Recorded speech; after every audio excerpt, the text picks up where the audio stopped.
Petit message d'utilité publique avant de commencer cet épisode. Le 7 juillet, allez voter. Allez voter contre la haine, contre la montée du fascisme en France, contre l'intolérance. On est dans un contexte historique fort. C'est le moment de se mobiliser, de se serrer les coudes, d'être ensemble. Sensibilisez vos proches. N'hésitez pas à passer le mot, à en discuter, à inciter les gens autour de vous à aller voter. Pas besoin d'être un influenceur pour ça. Vous pouvez le faire à votre échelle, dans vos familles. Rendez-vous le 7 juillet.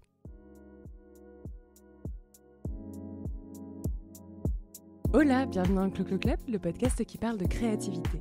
Je suis Chloé et chaque semaine, j'aborde un aspect de la créativité en solo ou avec de super invités.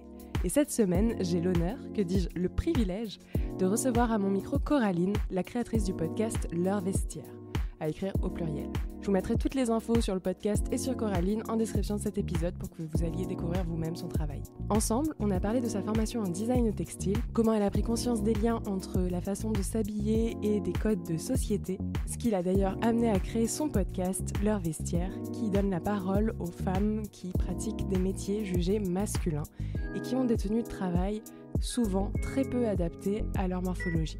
Si l'épisode vous plaît par avance, je vais faire très vite. Abonnez-vous au Clo Clo Club, laissez-moi des étoiles, des commentaires.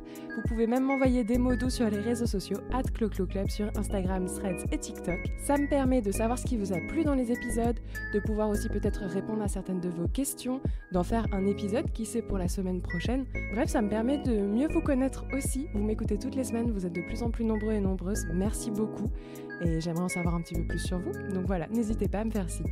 Sur ce, je vous laisse avec notre conversation avec Coraline. Bonne écoute. Salut Coraline. Salut Chloé. Je suis très contente de te recevoir dans le podcast. Est-ce que tu peux te présenter en quelques mots pour les auditrices ? Oui, moi c'est Coraline, j'ai 25 ans, bientôt 26, c'est mon anniversaire la semaine prochaine.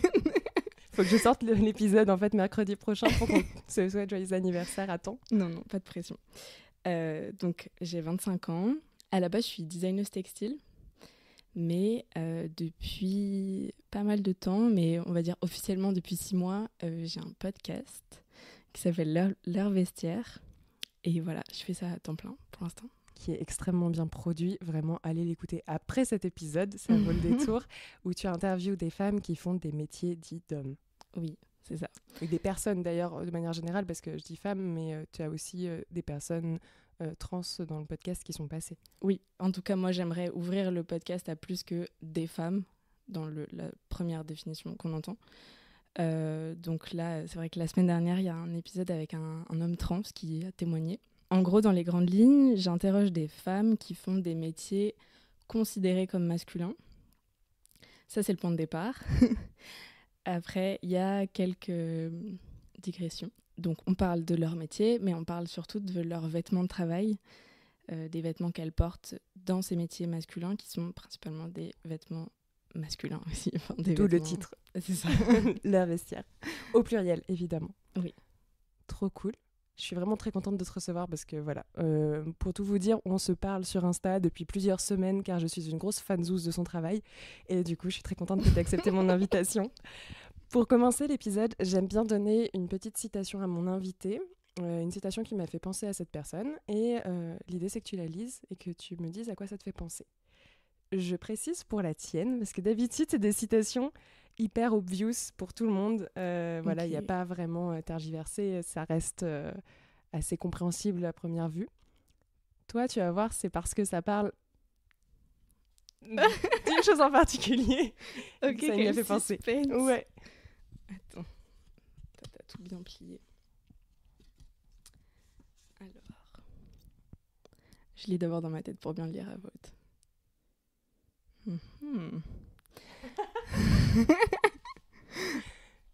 Dès lors, le jour, elle tissait une grande toile, mais elle la détissait la nuit, sitôt qu'on allumait les torches.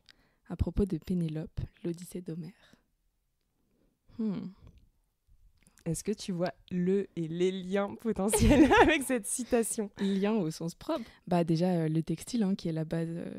Et c'est vrai que ça fait un peu, genre, double personnalité, tu vois. Le jour, textile, la nuit, podcast. Et en plus de ça, Pénélope versus les hommes. Un peu comme tes invités souvent dans les témoignages où ça ressort un petit peu quand même. Non, c'est beau. Qu'est-ce qui t'a amené à faire une formation en design textile ? Moi, j'ai fait un bac STD2A et je savais pas trop quoi faire après le bac. J'hésitais entre tout. En fait, moi, je suis le genre de personne qui, depuis que je suis toute petite, je veux faire tous les métiers du monde en même Tout temps. t'intéresse en fait. Ouais. Et du coup, j'étais plus attirée vers le graphisme. Et en fait, c'est une prof qui m'a dit un jour, mais regarde ça. Et puis, on a fait les portes ouvertes avec mes parents. Et c'est vrai que, je sais pas, c'était un peu obvious et j'ai postulé que à des trucs textiles. Ensuite, j'ai commencé au BTS et j'étais en mode La réalité. T'as fait quoi comme école? Je fais Duperré, un BTS à Duperré. Et ensuite, après Duperré, je suis partie à l'ENSAD, aux Arts Déco. Ok. Duperré, avec le recul, j'ai appris plein de choses, mais pas de choses vraiment textiles. Et c'est une fois arrivée aux Arts Déco que en fait, je me suis rendu compte que j'étais en train de faire ce que j'aimais vraiment faire et que j'étais en train d'être vraiment moi. Enfin, il y a un truc un peu... Je me rendais pas compte, mais en fait, Duperré, il y a une espèce de truc où il faut ressembler à une image. Enfin, il y a l'image Duperré et j'étais vraiment happée par ça, sans m'en rendre compte. Et en fait, arrivée aux Arts Déco, j'ai commencé à me rendre compte de qui j'étais et de qu'est-ce que je faisais. Est-ce que tu peux nous expliquer en quelques mots en quoi ça consiste exactement le design graphique, le design textile? Lapsus, tu vois, design graphique. Oui, alors il y a du dessin, certes, Ouais. mais c'est quoi un peu la spécificité? En quoi ça consiste pour les gens qui connaissent pas? Ouais. Le truc que je dis à chaque fois de base un peu, c'est les motifs. En fait, il y a tous les tissus. Bah voilà, c'est ce qu'on fait sur les tissus avant qu'ils soient façonnés. Donc avant que ce soit des tissus pour la mode, l'ameublement, le sport, l'automobile. Donc ça va être... En fait, c'est hyper grand les possibles. Ça peut être du choix des matières. Donc soit les matières en elles-mêmes, soit les matières qui vont entre elles. Ouais. Genre par exemple sur un sac à dos, de décider de quels différents types de tissus vont aller ensemble. Et aussi une grosse partie du travail, c'est l'illustration et la confection de motifs et de gammes colorées pour ces motifs. Ma dernière vraie expérience, on va dire, c'était dans l'ameublement et j'ai dessiné des papiers peints. Le papier peint, c'est trop bien parce que il y a plusieurs jeux d'échelle dedans. Il faut que ce soit compréhensible de loin, mais tu peux cacher des détails à l'intérieur. Du coup, toi, ça a été te spécialiser un peu plus dans le design pour l'ameublement et la déco? Ou le textile habillement, c'était un truc qui te parlait toujours? En grande réflexion à ce sujet-là en ce moment. Et la question piège est là, dès le début du podcast. Pardon. Non. En fait, moi, je me rends compte que je suis quand même plus designeuse au sens vraiment de démarche de design, au sens de problématique, enjeu, solution. Ok. En fait, je me rends compte que le podcast, j'ai une démarche de designer là-dedans, dans le sens où je vais voir les utilisatrices et utilisateurs et je parle avec elles de leurs problèmes et je pointe un peu genre le cahier des charges, tu vois, de qu'est-ce qui doit être présent, qu'est-ce qui leur va pas, qu'est-ce qu'elles aimeraient. Et en fait, ça, c'était mon projet de diplôme des Arts Déco. Ouais, attends, faut expliquer les choses dans l'ordre. Je me dis surtout que, tu vois, par exemple, tu parles de design, tu dis tout de suite, voilà, c'est une problématique, trouver aussi des solutions et partir de ça pour avoir plusieurs pistes. Je pense que pour beaucoup de gens, le design, ils se disent juste, ah, c'est un truc joli ou un peu créa. Et ils n'ont pas forcément en tête tous les enjeux. On peut l'avoir plus sur du design d'objets, tu vois, sur le côté utile, mais tu n'y penses pas forcément pour justement du design textile, où c'est pas le premier truc qui va te venir en tête, je pense, quand tu connais pas. Oui, moi je crois qu'on définit plus mon travail avec le terme de design social, qui est encore autre chose et encore un peu plus compliqué à définir, mais je sais pas si tu veux qu'on explique le point de départ de tout le design et le podcast. Moi, je te suis. Donc, aux arts décoratifs, moi je suis arrivée en 2e année et donc ça se fait en 4 ans. Il y a 1 an pour faire un mémoire et ensuite 1 an pour faire un projet. Et donc moi j'ai écrit mon mémoire sur roulement de tambour. Est-ce qu'on va être surpris? Des femmes qui font des métiers d'hommes. Donc en fait ça vient de là. Et pour le mémoire, à la base en fait je voulais l'écrire sur la représentation de ces femmes-là, donc de ces femmes qui font des métiers différents dans le cinéma, les documentaires. Oui, donc potentiellement les stéréotypes qui peuvent apparaître avec certaines tenues, ou à l'inverse, est-ce que c'est assez fidèle à la réalité? Ouais, c'est ça. Ok. Sauf qu'en fait, il n'y en avait pas beaucoup. Et il n'y en avait pas assez pour écrire un mémoire. Et donc, j'ai commencé à poster un appel à, tu sais, genre un questionnaire avec des questions un peu types, mais qui étaient quand même aussi liées au textile. Et là, au tu design. posais des questions par rapport à quoi? Par rapport aux tenues de travail des gens? Ou juste à leur représentation et à l'imaginaire qu'ils peuvent avoir, tu vois, lié à ces sujets? C'était des questions assez... donc, c'était, tu sais, un Google Form, donc t'as pas non plus beaucoup de trucs... Du coup, il y avait par exemple... je me souviens, j'avais fait une espèce de QCM, donc où les personnes pouvaient répondre plusieurs choses. Et la question, c'était comment vous vous sentez dans votre tenue de travail. Ok, donc c'était eux par rapport à leur métier. Okay. Oui, c'était vraiment sur le métier, savoir qu'est-ce que vous faites. Donc le questionnaire était dirigé uniquement à des femmes. Ça a commencé en demandant le métier de la personne, si elle était la seule ou pas dans son entreprise et dans ce métier, si elle portait une tenue de travail spécifique. Donc ça aussi c'était dans les critères en fait du mémoire et des témoignages, c'était d'avoir une espèce d'uniforme. Et donc ensuite il y avait est-ce que cette tenue est coupée pour homme ou pour femme, ou est-ce qu'elle est étiquetée comme neutre. Est-ce que vous devez remonter les manches beaucoup? Voilà. Ou est-ce que ça ensuite il y avait ce genre de questions. Okay. Donc est-ce que cette tenue vous va, comment vous vous sentez. Et donc là il y avait plein de choses. J'avais mis à la fois bien, confortable, féminine, je sais pas, élégante, neutre, et à la fois masculine, pas bien. Et en fait, c'était assez frappant. Et ensuite, il y avait des questions ouvertes où les personnes pouvaient là écrire. Et donc, c'était si vous vous sentez mal dans votre tenue, à quoi c'est dû? Si vous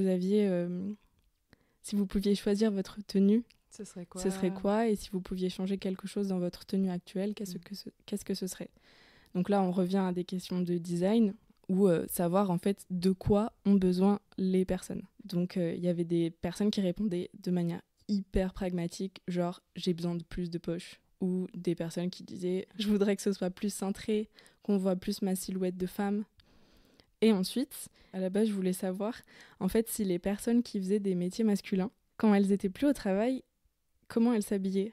Est-ce qu'il y avait un gros gap entre les deux? Est-ce qu'il y avait une influence en fait de leur métier sur leur manière de s'habiller en dehors? Est-ce qu'elles vont être plus justement jouer la féminité, tu vois, au max, à être, je sais pas, quelqu'un qui se maquillait pas forcément avant de rentrer dans ce métier-là, et qui ensuite va jouer à fond le jeu de la féminité parce qu'elle en ressent le besoin?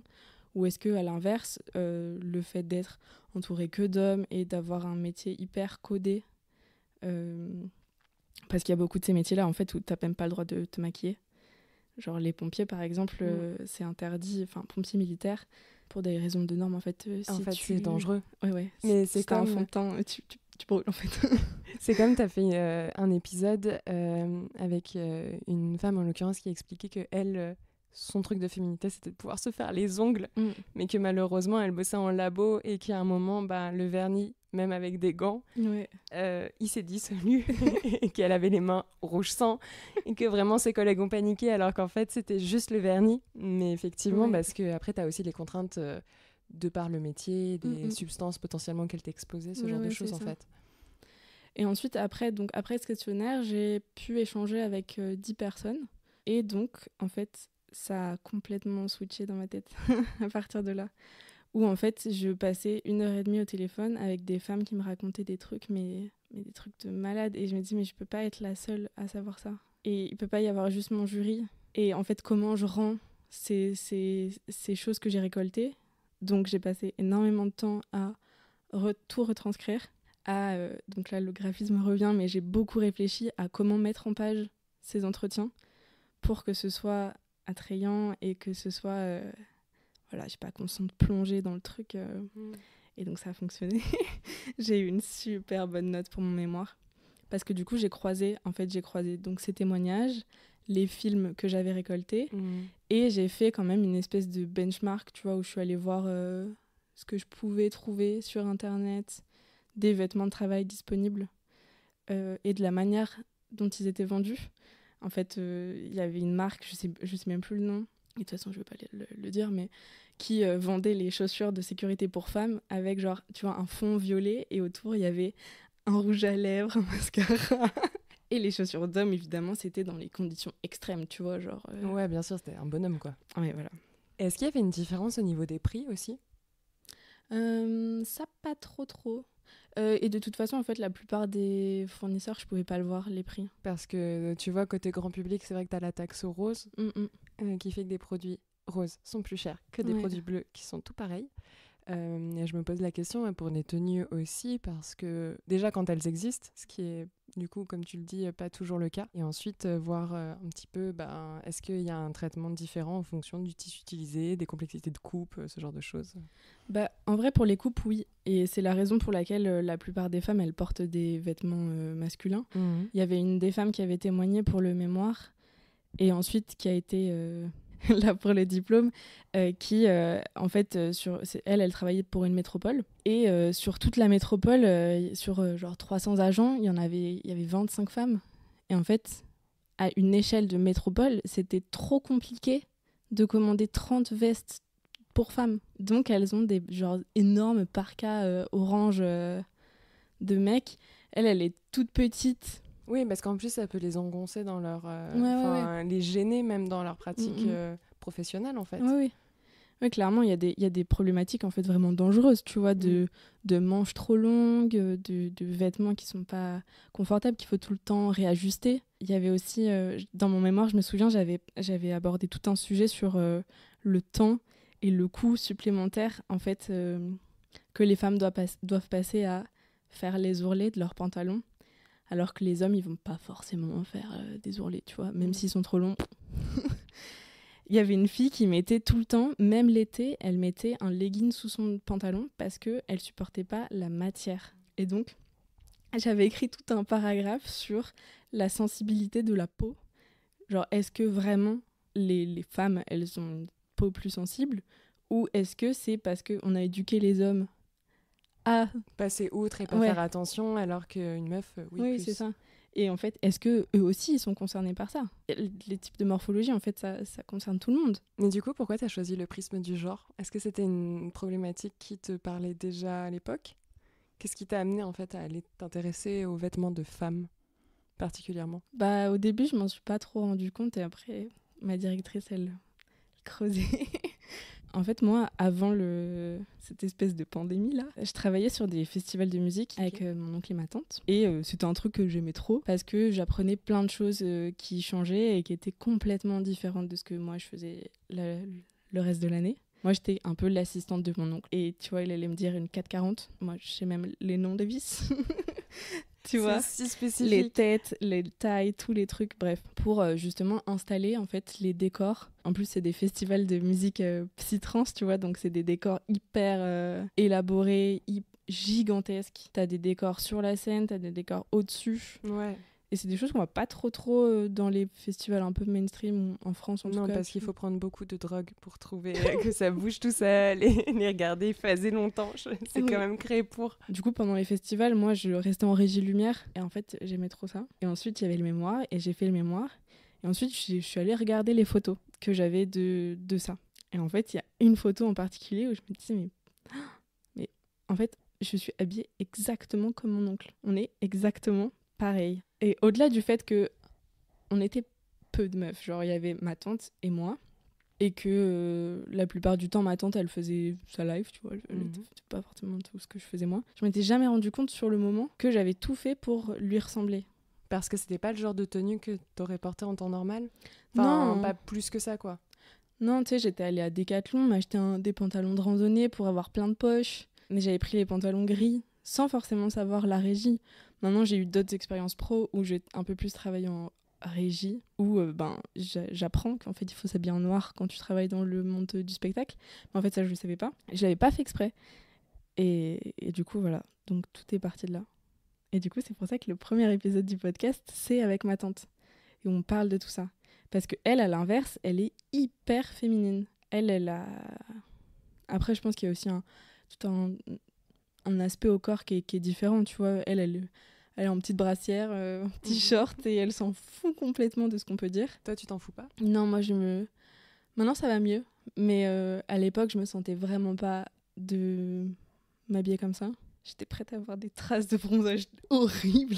C'est la vieille trace du t-shirt, là. C'était quoi ton rapport aux vêtements avant de te lancer dans ces études?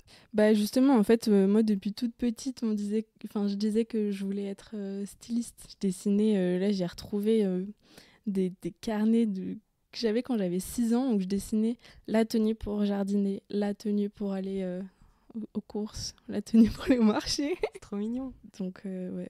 Ça t'intéressait, mais est-ce que toi, tu t'autorisais à justement t'amuser un peu avec tes tenues, ou c'est quelque chose qui est arrivé plus tard? Ça se trouve, c'est pas encore arrivé, d'ailleurs. C'est un truc assez petite corde sensible. Mais ouais, non, c'est pas quelque chose avec lequel j'étais très à l'aise. Au lycée, un peu plus. Au lycée, je cherchais un peu, mais sans être trop... je sais pas. J'aimais bien mélanger plein de trucs. Après, Dupéré, ça a été une bombe atomique où même je regarde les photos maintenant, je me dis, mais qu'est-ce qui s'est passé? Et en tout cas, des trucs, justement, si on parle de féminité, c'est des choses vers lesquelles je m'autorise pas forcément à aller, parce qu'il s'est passé des trucs, moi je viens du sud, et quand j'étais au collège, j'ai eu plein de fois des remarques, parce que j'ai eu une grosse poitrine dès très jeune. Ouais, donc forcément, et tu te fais sexualiser alors que tu ouais. veux pas, tu te fais moquer, enfin... C'est ça. Et du coup, je pense que je faisais un peu tout pour que ça se voit pas, et maintenant j'essaye de travailler dessus. Il y a une autre contrainte qui arrive, c'est que maintenant je me déplace à vélo. Et que, du coup, la jupe, c'est pas pratique. Mais si j'adorerais. Donc voilà, je vais trouver des solutions. Après, tu le vois toi-même avec tes interviews, tu peux être féminine en ayant des vêtements connotés masculins. Oui, non, carrément. C'est aussi une façon de te l'approprier. J'en reviens aussi à ce que tu disais tout à l'heure, parce que c'est vraiment une petite phrase qui a retenu mon attention. Tu as dit qu'à partir du moment où tu es rentrée du coup en école de design, pour le coup, tu t'es un peu découverte toi-même. Qu'est-ce que ça veut dire? C'était plus un truc de « Ah, ok, j'aime ça. Je vais aimer ça. » Tac. Assumer tes goûts et les trouver vraiment de manière plus franche, quoi. En fait, plus t'avances dans des études comme ça et plus tu rencontres des gens comme toi. Ouais. Surtout dans des études hyper niches comme ça. Et donc, ouais, j'ai appris, je sais pas, j'ai découvert d'autres mamies comme moi. C'est trop bien. Du coup, c'est au contact des autres, en fait, que ça t'a permis de t'épanouir. On en revient toujours aux autres. Hein. Dingue. Qu'est-ce qui a fait que tu t'es lancée dans un podcast? Du coup, tu disais, il y a eu tout ce travail de recherche. Tu as voulu le rendre public, mais tu sortais d'études, tu devais déjà chercher du boulot. C'était quoi un peu le contexte qui t'a amené à te lancer et à créer L'Heure Vestiaire? Déjà, je le disais tout à l'heure, mais j'étais restée sur ce truc de je peux pas être la seule à entendre ça. Donc ensuite, j'avais fait mon projet de diplôme dessus, mais on a parlé déjà trop longtemps du mémoire. On va parler du podcast maintenant. Mais et en fait, pareil, le diplôme, c'était toujours pas un moyen de rendre visible tout ça.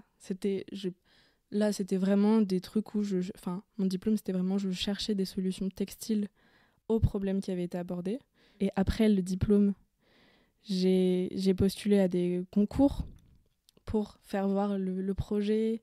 Et il y a un des concours où une des membres du jury, c'était Hélène Aguilar, qui fait le podcast Wilbo. C'est elle qui t'a dit fais un podcast? Non, j'ai un peu honte. Mais en gros, en fait, ça fait longtemps que j'ai envie de faire ce projet-là. Ça fait longtemps qu'on me dit que j'ai une belle voix et que ça marcherait bien. Ça fait longtemps que je réfléchis à ça et que le son, c'est présent. Je m'étais posé la question de comment, à ma soutenance de diplôme, je pourrais faire entendre ces voix. Et en fait, c'était trop compliqué, j'avais pas le temps. Et c'est quelque chose dont je parlais beaucoup avec mon copain. Et du coup, à ce concours, on s'est dit, il faut un truc pour que le jury il capte que moi, je suis là. Et que j'ai une proposition pour faire évoluer le projet. Et donc, la conclusion de ma soutenance pour ce concours, c'était, en fait, je veux faire un podcast, je veux transformer ce projet-là en podcast, et j'ai besoin de vous pour le faire. Pourquoi pas la vidéo? Toi qui travailles quand même beaucoup sur le visuel. En plus, c'est une question qu'on me pose maintenant. Enfin, on me l'avait jamais posée avant, et là, ça fait quelques temps qu'on me la pose. Déjà, principalement, c'est un énorme défi technique. Enfin, déjà, je trouve que le son, c'est complexe. Là, tu te rajoutes des paramètres en plus avec l'image, c'est sûr. Non, j'ai pas ces compétences. Mhm. Et ça faisait trop de trucs. Et pour le son, par contre, t'étais bien entourée de personnes qui ont les compétences. Oui, C'est ça et en tout cas, je m'en sentais plus capable. Ok. Et c'était un médium qui me touchait plus. T'écoutais déjà beaucoup de podcasts? Ouais, moi je suis encore, mais j'écoute beaucoup moins, mais genre grande fan des premières heures de La Poudre et de Bliss. Évidemment, des podcasts de femmes qui interviewent d'autres femmes Ouais. pour parler de leurs expériences. Ouais. Ok. Tiens. Ouais. Bah, ça me fait sourire parce que moi j'ai lancé le Clo-Clo Club à l'époque aussi, comme toi, parce que j'écoutais La Poudre. J'adorais ça, mais j'en avais un peu marre d'entendre toujours des témoignages de femmes connues. En fait, que je pouvais réentendre dans d'autres podcasts, même si c'était différent, et que Lorraine Bastide fait un travail de ouf en tant que vraiment journaliste. Et du coup, je m'étais dit, vas-y, je vais créer le Clo-Clo Club. Et au tout début, les premiers épisodes, c'était pour parler de rapport à la féminité et au genre, avec des invités anonymes. C'est pour ça que ça me fait sourire que tu cites ces deux références. Du coup, t'en écoutais beaucoup. Tu t'es dit, ok, c'est accessible, j'ai une belle voix, profitons-en. Qu'est-ce que ça a été la suite? La suite, c'est que j'ai commencé à en parler de plus en plus. Je sais pas s'il va écouter ça, mais j'ai un copain qui est assez... il me pousse énormément. Et du coup, même si j'en parlais, j'y croyais pas trop. En fait, tu parlais, mais tu faisais pas. Ouais. Je regardais un peu, j'avais commencé un peu à écrire, tu vois, des types de questions, chercher un peu le type de gens que je pouvais interroger. Et en fait, il m'a offert un micro. Et après, j'étais en mode, ah merde, je suis obligée de le faire. Donc ça, c'était, tu vois, genre, il me l'a offert à Noël. Et ensuite, en janvier, je venais de terminer une expérience pro pas hyper cool. Et du coup, en janvier, je suis partie chez mon oncle et ma tante pour un peu déconnecter et un peu taffer pour eux. Et du coup, un soir, on s'est posé sur le lit et on a enregistré un épisode. Je suis rentrée, j'ai commencé... Donc mon copain a commencé à m'apprendre à bidouiller le logiciel, etc. Et donc j'ai commencé à monter l'épisode. Et après, j'étais en mode, ok, on va en faire un deuxième. Et puis le temps a passé, j'avais plus trop... Je travaillais sur un autre truc. T'avais moins le temps en tout cas. Ouais, moins le temps et beaucoup moins d'énergie. Une autre expérience pro qui s'est pas très bien passée. Et du coup, après celle-là, même pendant celle-là, j'étais en mode, mais en fait, c'est quoi? Je vais faire ce que je veux faire. Il n'y a pas de... Tu prenais vraiment plaisir là, juste avec le premier épisode. En plus, avec ta tante, tu t'es sentie en confiance, je suppose. Donc, Oui, et puis c'est un épisode particulier puisque du coup, ma tante, elle ne parle pas français. Et donc, ça me tenait vraiment à cœur de faire un épisode en anglais et un épisode en français. Je pense que c'est un de ceux que j'ai le plus aimé faire parce que, je sais pas, il y a un truc... j'en sais rien, ça fait hyper pro. Et du coup, au niveau son... Donc c'est mon copain qui s'occupe de faire tout ce qui est mixage, etc. Donc, et ça s'entend vachement parce que la prod est vraiment top. Moi, à chaque fois que j'écoute tes épisodes, je me dis ok, comment est-ce que moi je peux bidouiller un peu plus mon son pour essayer de l'optimiser parce que c'est très très quali. Merci. Il y a des fois où on galère parce que tous les deux on est très très perfectionnistes. Et du coup il y a des fois où on fait appel aussi à des amis à lui qui sont vraiment ingé son de formation. Et du coup notamment le premier épisode en fait. C'est Barbie18 qui nous a aidés pour nettoyer la bande-son. Et donc, ça rend le truc très professionnel. Et en fait, je voulais pas faire c'est peut-être bizarre de dire ça, mais en fait, je voulais pas commencer un podcast et le faire à moitié. Je voulais le faire vraiment. Et du coup, je m'étais mise une deadline qui a été reportée plusieurs fois, mais personne ne le sait à part moi. Enfin, maintenant, vous allez le savoir. Et donc, j'étais accompagnée de mon copain pour le son et pour l'identité visuelle, je sais que même si je suis designeuse textile et que je dessine, que je fais de l'illustration, en fait je ne dessine pas de personnage. Et en fait je me suis très vite rendu compte que je pouvais pas tout faire sur le podcast, en tout cas que je ne voulais pas tout faire pour mieux faire. T'as une maturité, genre vraiment je pense par rapport à tellement de gens qui se lancent dans le podcast ou de gens comme moi qui commencent à se dire tiens ça pourrait être cool de déléguer et de s'entourer.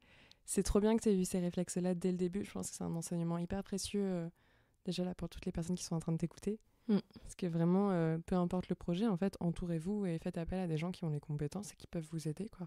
Ouais. Et du coup, en plus du fait que c'est des choses que je ne fais pas moi, déjà, je ne les fais pas parce que je sais que je n'en suis pas capable et que je perdrais trop de temps à apprendre. C'est aussi des personnes qui m'aident pour... prendre des décisions, si j'ai une question, si je suis pas sûre de quelque chose, je leur demande et ils et elles me donnent leur avis et c'est hyper précieux d'avancer en fait en groupe. Oui, en fait, ils prennent vraiment part au projet. Ouais, même si c'est mon projet, tu vois, auquel ils participent. Et ils ont toute leur place dedans, mais... En fait, eux, ils t'apportent leur expertise et ils te rendent service. Mais à l'inverse, toi, tu leur apportes le fait de bosser sur un projet trop cool, de pouvoir aussi l'orienter un peu, c'est donnant-donnant, quoi. Ouais, et en fait, je vois l'évolution des deux. Là, il y a combien de personnes au total, en gros, qui bossent sur les épisodes avec toi ? On est 3. Donc moi, je me charge de trouver les invités, d'écrire les questions, de faire les enregistrements. Je fais le montage aussi. Donc j'enlève tous les et les phrases un peu longues, tous les trucs comme ça. Ensuite, je l'envoie donc à Étienne qui s'occupe de faire toute la mise au point sonore. Donc pour expliquer peut-être le mixage, ça va être de enlever tous les bruits de bouche, les fonds, enfin le bruit qui est derrière. Ça va être ensuite d'étalonner la voix pour que la voix elle soit encore plus agréable à écouter selon le médium. Donc voilà, pour un podcast, c'est différent que pour de la chanson, bref. Ouais. Et ensuite, il faut masteriser tout ça pour les plateformes. Donc tout ça, je ne le savais pas. Donc voilà, et ensuite, il y a Julie qui m'aide pour faire les illustrations des pochettes. Donc pareil, ça me tenait à cœur en fait d'avoir une pochette différente par épisode. Pour mon projet de diplôme, j'avais travaillé avec 4 femmes et à la fin, je leur ai offert à toutes les 4 une chose que j'ai fabriquée. Donc en l'occurrence, c'était des foulards. Chacune avait son foulard qui était de sa couleur à elle. Et donc là, on leur a fait des illustrations qui sont plus ou moins leur portrait. Puisque des fois, par exemple avec l'épisode 9 de Nicolas, qui est donc l'homme trans dont on parlait tout à l'heure, en fait, il s'appelle pas Nicolas et il ressemble pas du tout à ça, mais c'était sa demande. Oui, garder l'anonymat et en même temps d'avoir une représentation un peu sympa sur laquelle tu peux te projeter par rapport à la voix, en fait. Oui, et puis du coup, en fait, ça rejoint aussi la problématique du mémoire qui était que je trouvais pas de représentation. Et donc, en fait, l'illustration, c'est aussi un mode de représentation. Et le podcast, c'est peut-être pas le médium le média le plus accessible à tout le monde, mais ça reste quand même une source de visibilité, de représentation. Comment est-ce que tu les trouves, tes invités ? Parce que c'est pas commun, tu vois, d'aller chercher autant de métiers différents en plus, hyper spécifiques, quoi. Donc les 2 premiers épisodes, le premier, c'est ma tante, et le deuxième, c'est la sœur d'une amie qui... Ah non, les trois premiers. En fait, c'est des personnes qui avaient déjà participé au mémoire et au diplôme. Donc là, voilà, c'était un peu plus facile aussi pour moi. C'était des questions que je leur avais déjà posées. C'était des gens que je connaissais. Donc voilà. Et ensuite, il y a une partie où c'est des connaissances. Tu vois, ça va plus être des connaissances à moi qui vont dire ah, j'ai vu tel projet. Enfin, en fait, au tout début, j'avais posté aussi un appel à témoignages sur les réseaux, quand j'avais commencé à transformer mon compte pro, entre guillemets, en compte du podcast. Et donc, il y a une partie des invités qui se sont faites comme ça. Et il y en a une autre partie où c'est moi qui les ai contactés. Donc, j'avais un peu... Donc, déjà, pour le mémoire, en fait, je m'étais fait une liste de types de métiers vraiment... Qui t'intéressaient, où tu te disais, là, il y aura des choses à raconter, quoi. Ouais. Et ensuite, je tapais les mots-clés sur Instagram et je regardais les profils. Il y en a une aussi, Aurélie, qui vient d'une émission de RMC Découverte, Les Reines de la Mécanique. Enfin, regardez si vous voulez, mais bon, c'est pas... C'est RMC Découverte, quoi. Mais ensuite, en fait, dans l'émission, elle m'avait trop plu. Elle m'a fait trop rire. Elle a une manière de parler qui est hyper franche. C'était dit qu'elle était la deuxième. Elles étaient que 2 en France, 2 seules femmes à faire ce métier-là, qui est donc un métier où elle... je suis désolée, Aurélie, si t'écoutes ça, mais le nom de métier est assez complexe. Mais globalement, en fait, elle répare ou elle change les pneus d'engins de génie civil et de poids lourds. Donc, ça va être des gros camions ou ça va être des roues des pneus de grue, des tracteurs, des choses comme ça. Ouais, la plupart des gens, c'est des gens que j'ai cherchés comme ça. J'ai fait le test, j'ai joué le jeu de contacter une astronaute. T'as pas encore eu de réponse pour l'instant. Ouais. Pour l'instant, attends, des petites relances, on va leur envoyer l'épisode pour leur dire regarde. Non, mais et en fait, ensuite, il y a les 2 premiers épisodes qui sont sortis. Moi, je m'étais dit, j'en sors 5. Mon copain, il était en mode, on en fait 6. Toujours à te challenger. Ouais. Et en fait, les gens... Enfin, on a commencé à m'envoyer des messages sur Instagram de gens que je connaissais pas, qui me disaient, moi aussi, je veux parler. J'en ai enregistré 9. Puis, j'ai voulu faire les choses bien. Comme je l'ai dit tout à l'heure, il y a un truc où je voulais pas faire les choses à moitié. Et j'étais un peu dans ce truc où je me disais, bon, professionnellement, ça se passe pas très bien. Et en fait, soit je le fais maintenant, soit je le fais jamais.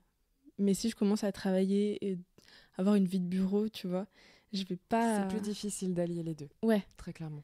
Et de le faire à fond, en fait, de pouvoir le faire à fond. Et heureusement, j'ai des parents qui me soutiennent, donc je pouvais le faire. Et donc, j'ai organisé une soirée de lancement qui a eu lieu en février. Pour cette soirée de lancement, donc pareil, mon copain, il était en mode « Allez, viens, on fait un enregistrement en live. » Et au début, j'étais en mode « Mais non, mais t'es malade, je vais pas faire ça !» Alors que c'est génial, c'est une très bonne idée, Ouais. surtout un super exercice. Et en fait, je me suis dit « Mais attends, mais si, je vais le faire et je suis capable de le faire et je vais le faire. » Et je voulais le faire différemment. Je voulais faire une espèce de table ronde où il y avait plusieurs personnes qui avaient déjà participé au podcast, qui venaient discuter ensemble de leurs problématiques communes. Ça aussi, c'était un peu une envie pour le podcast, tu vois, En fait, ces femmes-là, elles se sentent très seules et elles ont l'impression qu'elles sont les seules à vivre ça, alors que non. Et bon, malheureusement, elles n'étaient pas dispo ce week-end-là. Et en fait... finalement, j'ai interviewé Kim Woo, qui est une designeuse, qui est aussi la cofondatrice de About a Worker, qui est une boîte qui cherche, avec les usagers, à réfléchir autrement leur tenue de travail ou leur accessoire de travail. En fait, comme je savais que la plupart des personnes qui allaient venir à la soirée de lancement, très clairement, ça allait être mes potes et les potes de mes potes, qui sont globalement que des gens issus de milieux créatifs, je voulais aussi toucher cette cible-là. Donc voilà, en fait, donc ça s'est passé et c'était trop bien et je l'ai fait et c'était génial. C'est trop cool. Ouais. C'est quoi pour la suite ? En fait, je vais répondre comme je réponds tout à l'heure, je veux faire les choses bien. Et maintenant, j'en ai fait 10, je veux faire les choses mieux et je veux faire les choses différemment, je pense. Il y a des choses que tu as envie de développer maintenant que tu as fait une première saison, que tu t'es rendu compte aussi de ce qui pouvait ressortir dans tes questions, dans les formats en tant que tels. Il y a des axes auxquels tu penses ça pourrait être intéressant de les développer pour la suite dans ton processus un peu créatif aussi pour penser le projet. La vidéo, on en parlait tout à l'heure, je me sens toujours pas capable, mais je me rends compte que c'est quasiment obligatoire dans le... Bah regarde, là on est en train d'enregistrer, je n'ai absolument pas mis de caméra car ça me saoule d'avance en fait de devoir gérer 2 trucs en même temps. Bah ouais. À la rigueur, si encore une fois il y a quelqu'un pour aider. D'ailleurs, je passe un appel si vous voulez m'aider sur des captas vidéo du podcast, n'hésitez pas, ce sera avec grand plaisir d'échanger avec vous. Moi aussi. On vous payera, vous inquiétez pas.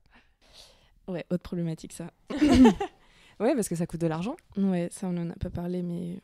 Ouais, je me rends compte que la vidéo, ou en tout cas, pas forcément la vidéo, mais au moins des photos, des choses, j'ai pas du tout fait ces choses-là. En fait, il y a plein de choses que j'ai pas faites ou que j'ai commencé à faire plus tard qui maintenant vont être obligatoires, tu vois. Il y a un des épisodes où j'ai pu me déplacer pour aller enregistrer sur leur lieu de travail. Et ça, c'est vraiment quelque chose que j'aimerais pouvoir faire parce que ça change tout. En fait, moi, je rencontre vraiment les personnes, je vois ce qu'elles font. Idéalement, j'aimerais trop pouvoir les suivre, tu vois. Aurélie, mais mon rêve d'être avec elle dans le camion et qu'on enregistre le podcast dans son camion. D'être aussi, ça change aussi la dynamique d'être dans l'espace de dans confort. Leur élément. Ouais. Et qu'elle me montre, elle. Donc voilà, ça c'est une chose. Autre chose, c'est vraiment d'un point de vue technique, en fait, j'ai envie d'améliorer les choses. Même si tu le disais, on est déjà bien. C'est pas parce qu'on est bien que on peut pas faire mieux. Soyez-vous perfectionniste, madame. Oh là là. Non, mais t'as vraiment ce... En fait, pour moi, en tout cas, de ce que j'entends là, de ce que tu racontes, t'as une ambition d'un travail davantage de documentaire audio et de journalisme qui est hyper fort. La preuve, tu préparais déjà tes questions. Aller sur le terrain, pouvoir faire des captas vidéo, mais aussi juste audio, d'une ambiance, d'un contexte, de recueillir des témoignages, de faire un peu plus de travail de terrain et d'immersion, ça se rapproche de format documentaire. Ouais, carrément. Plus que juste interview en tant que telle, où tu as la parole d'une personne et pouvoir dépasser un petit peu ça. Bah là, quand tu disais ça, je me disais que j'écoute quasiment plus... Bon, la poudre sniff, c'est fini. En fait, maintenant, j'écoute plus trop ce type de podcast, mais je suis une énorme fan de Les Pieds sur Terre. Il y a un truc du sensible. Et il y avait un podcast, un moment... Alors moi, je suis méga fan de Sophie-Marie Laroui. Oh, évidemment. Et à un moment, elle avait fait un podcast. Après, À bientôt te revoir, c'était quand elle allait chez les gens et qu'elle enregistrait. Bienvenue chez vous. Ouais, je crois, un truc du genre. Ouais. Il y avait chez nous, chez vous, enfin dans le titre. Je vais Ouais, retrouver. on est bien chez vous. Je sais plus. Je le... Alors du coup, le nouveau podcast, on est bien chez vous, mais avec nous peut-être bientôt de vous revoir. Je l'insérerai au montage, je vais vérifier. Google sera notre ami. Après moult recherches, la Chloé du montage vous confirme que le podcast dont on parle s'appelle On est chez nous. Voilà, il n'y a pas de bienvenue. Non, mais pareil, vois, en fait, ouais. tu vois le type de... Ouais, un peu plus sensible. Et la suite, et du coup, ça rejoint ce que je disais tout à l'heure, en fait, je pense que pour mieux faire, il faut faire avec de l'argent. C'est un investissement, en fait, ouais. sur ta production. Ouais, donc là, les micros, les casques... Attends, j'ai le chat qui monte évidemment sur les micros. Mouchka, vraiment, on a fait 50 minutes d'enregistrement sans toi. Oh non. C'est bon. Oui, c'est de l'argent, les micros, t'as tout le matériel, t'as peut-être Oui. aussi rémunéré les gens avec qui tu collabores, du coup, à terme, dans l'ambition. Ouais. Mais t'as déjà été approché pour, par exemple, des sponsors sur ton podcast ? Non, au début, j'avais contacté des gens, mais je pense que je l'ai pas... En fait, j'ai contacté des gens avant de sortir le podcast. J'ai contacté des marques qui font pas forcément des sponsors, et je pense que c'est là le truc où ça a fait que ça a pas marché. J'ai contacté des boîtes de vêtements de travail. Ouais, qui m'ont proposé de m'envoyer des vêtements de travail et j'étais en mode non, merci mais non, en fait ça m'intéresse pas. Et en fait c'est pas avec des vêtements que je vais payer les gens qui travaillent avec moi. Donc pour l'instant oui, on a passé un accord avec Julie et Étienne sur le fait que si je touche pas d'argent, ils touchent pas d'argent et on est ok là-dessus. Mais dès que je touche de l'argent, on partage. Là, tu parlais du fait d'ouvrir un petit peu plus. Donc, l'idée, ce serait de parler du rapport plus global des gens à leurs vêtements de travail ou garder quand même des thématiques sociales un peu fortes parce que ça a l'air d'être ton truc. Ouais, c'est une question que j'ai appréhendée vachement. Après la soirée de lancement, j'ai eu l'occasion de donner un cours aussi aux Arts Déco, où j'ai pu donc parler du podcast avec un petit groupe d'étudiants et étudiantes hyper mimes. C'est trop chouette. Trop cute, c'était trop mimi. Et il y en a un qui a posé la question que je redoutais, mais au max, et que, voilà, la question inévitable de « Mais pourquoi tu enregistres pas des hommes qui font des métiers de femmes ?» Et même s'ils sont minoritaires dans leur situation...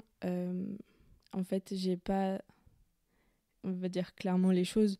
Au début, je voulais pas politiser vraiment le projet. J'avais peur En fait, je voulais justement, dans cette volonté de toucher un maximum de personnes, j'avais peur que d'étiqueter, tu vois, le projet de féministe ou d'une certaine branche politique. À un moment, je m'étais posé la question de est-ce que j'interviewe une femme politique ? Et ça voulait dire qu'il fallait que je choisisse son parti. Et ça, je voulais pas. Enfin, au début, j'avais très peur de ça. Et sachant que c'est pas qu'au début, puisqu'on en a parlé, toi et moi, en fait, on s'est appelés avant pour préparer cet épisode. Et je t'ai posé la question de ton rapport au féminisme via le podcast. Et tu m'as dit, c'est une problématique en cours, parce que je me rends compte que c'est féministe. Mais c'est vrai que c'est un label, dès que tu le mets sur une production culturelle, tu vas perdre des gens parce qu'ils vont dire c'est un truc de meuf, ou ça me concerne pas, ou c'est trop engagé, donc c'est pas pour moi. Ouais, c'est ça. En fait, si je le fais pas, ça va pas se faire tout seul, et j'aurais beau le faire de la manière la plus souple possible, même si je le dis pas, il y a des personnes pour lesquelles c'est déjà trop différent, tu vois. Et donc oui, clairement, en fait, je ne veux pas donner la parole à des hommes cis-het parce que ils ont déjà trop la parole. Et puis je pense que, tu vois, ces types de personnes, enfin, je sais pas, le métier type auquel on pense, tu vois, ça va être maïeuticien, genre sage-femme. En fait, on en voit déjà beaucoup, tu vois, c'est des personnes qui vont être sollicitées à la télé ou des choses comme ça. Même dans la pop culture, tu parlais tout à l'heure du cinéma, et il y a eu un film là, il y a 1 ou 2 ans, déjà sur le sujet, typiquement, et dont on a entendu parler à ce moment-là. Je suis incapable de dire le titre car j'ai la moitié des infos, mais je sais qu'il y en a eu un. Et à l'inverse, c'est vrai que avec des figures de femmes, ça va être toujours avec un lien un peu historique, genre on va faire un film sur Marie Curie. Ouais. Et il n'y a pas un portrait genre juste d'un métier. Ouais, donc non.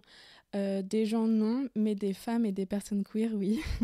Et en plus, si on revient aux vêtements de travail, en fait, les infirmiers et les sages-femmes, on leur donne des vêtements pour hommes. En fait, et on a même plus loin, les vêtements des infirmières ont été modifiés pour les hommes, alors que...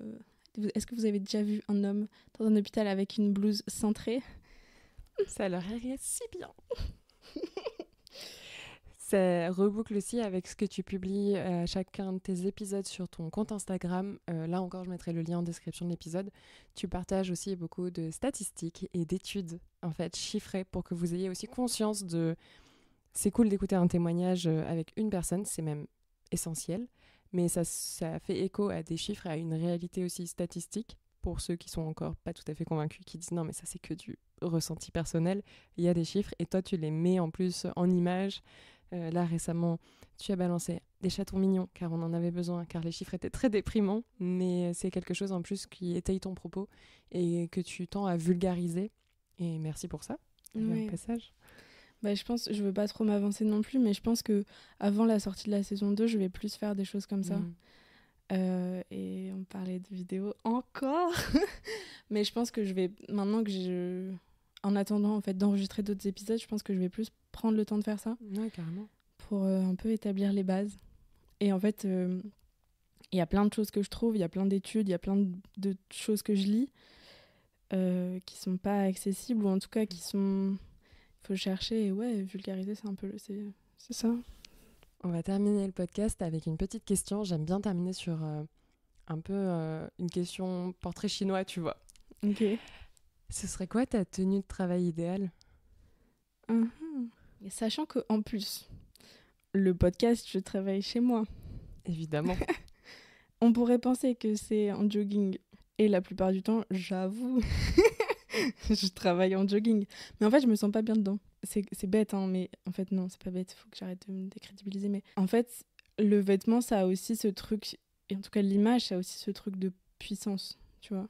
Et ça reflète des choses de toi, et ça vient aussi combler là où t'en as besoin. Ouais. Et du coup, je sais pas trop, mais en tout cas, une tenue de badass, tu vois. Je sens vraiment la différence de quand j'ai confiance en moi et que je me sens mimi. Et je me dis, putain, allez, le monde est à moi. Julie, si tu veux, ça peut être une tenue à paillettes. Il laissera faire le dessin. Ouais, parce qu'il faut savoir que la pauvre, ça fait 6 mois que je l'interdis de mettre des paillettes sur les pochettes parce que ça fait pas partie de ma DA, mais ça fait partie de la sienne.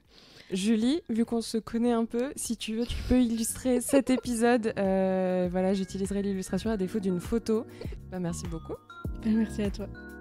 Merci d'avoir écouté cet épisode, j'espère qu'il vous a plu et qu'il vous a donné envie de découvrir le podcast de Coraline.